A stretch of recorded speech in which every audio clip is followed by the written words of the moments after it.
අයබන්යාරනේ මම ගැන චන්දීර මම මේ රැඳී සිටින්නේ වයිඹ පළාතේ නිකවරටිය ප්‍රාදේශීය ලේකම් කොට්ටාසයට අයත් කඩිගාව කියන ගමේ.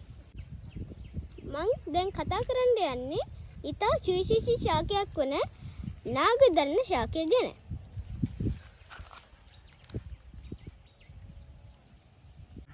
මෙම නාගදරන කියන ශාකය සතුන් මගින් ව්‍යාප්ත වෙන ශාක ගණයට අයත් වෙනවා.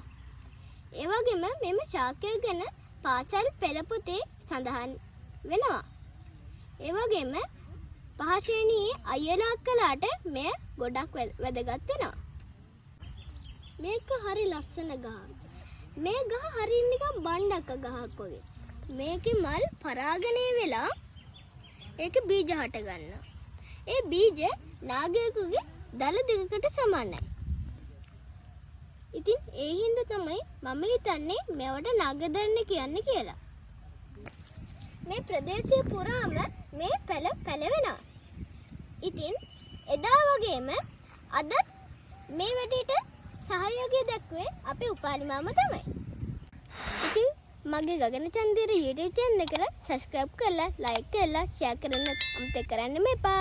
bye bye.